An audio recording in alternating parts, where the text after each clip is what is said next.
listened to what we were saying in this conference and how we have adjusted and how we put in the rules and how the teams have already, with the unlimited height of people in the next of imports in the next conference, and the adjustment of two groups. It's sort of addressing the incompetence. Pero ibalik ko sa iyo, sino ba ang top 4 teams ng UAAP? At saka sino ba ang bottom teams ng UAAP? Meron din bang parity doon? Diba? So I'm just sending that back. In competition and in sports, I have 4 boxers in the Olympics.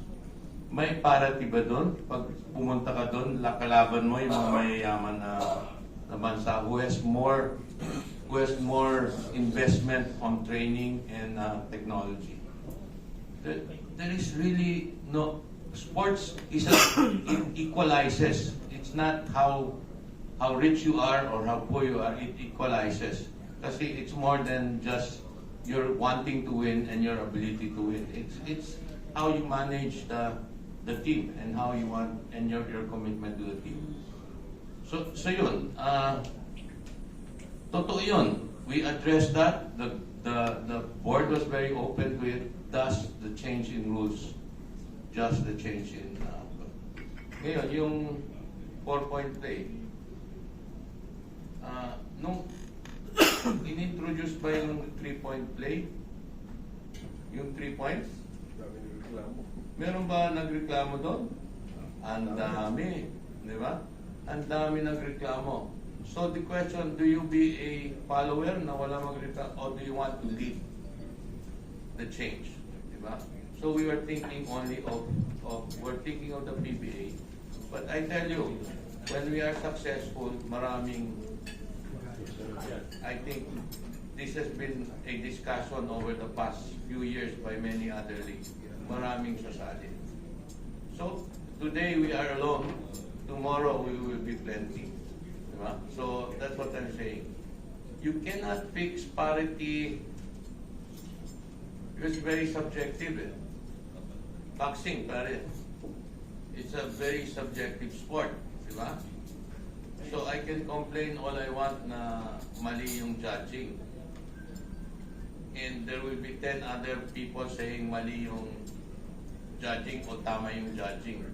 But at the end, okay, it is the team that you bring in, the team that goes out there. Right. So there is parity is a very big question. Sino nagja-judge ng parity? Who is judging a weak team and a strong team? Is UE a weak team? It's the best team they put together and it can win.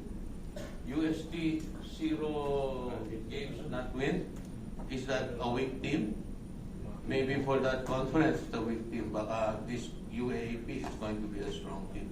So it's a very subjective point of view. No? So I don't know if I explained myself well.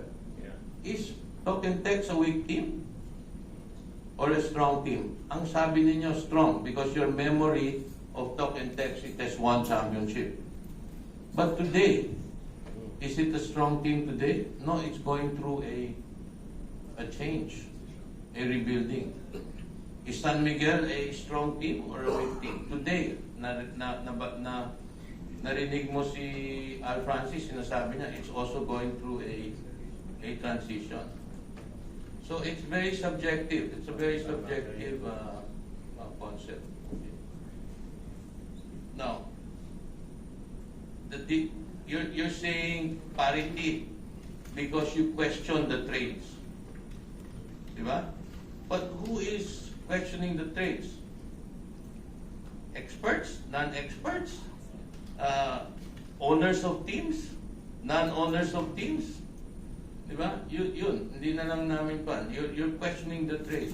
Who is in a better position to know whether that is my requirement of my team or not a requirement? Maybe I'm looking long term, or maybe I'm looking short term.